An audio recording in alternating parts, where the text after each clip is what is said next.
Buckle up, because the Galaxy Z Fold 7 is about to shock us all. Samsung is finally breaking its predictable upgrade cycle, but there's a twist that changes everything. Setting expectations. Let's face it, Samsung's foldable updates have become, well, predictable. A slightly tweaked design, the latest processor, maybe some new colors, but the same old displays, cameras, and battery tech. But the Z Fold 7, this time, is different. The big upgrades. After years of struggling with thickness, Samsung is going all in. Leaks confirm same 8-inch main and 6.5-inch cover displays, but with a less visible crease, upgraded cameras, more RAM, the slimmest fold ever, the shocking twist. But here's what nobody saw coming.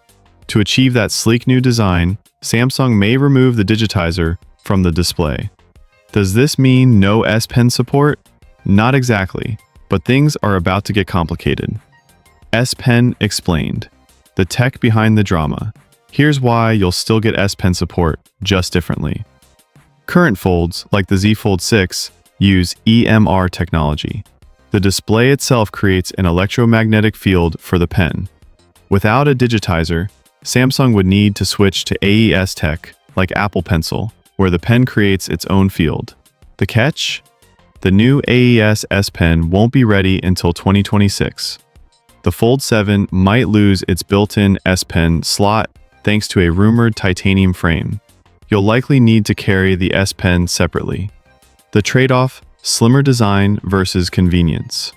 The upside? A lighter, sleeker Z Fold 7 with bigger battery, better cameras, Samsung's thinnest foldable ever. But is it worth losing that iconic built-in S Pen slot? What do you think? Would you sacrifice the built-in S Pen for a slimmer fold? Drop your thoughts below. And stay tuned, we've got Galaxy Z Flip 7 leaks coming soon. This is Atif Official. Thanks for watching, and I'll see you in the next one.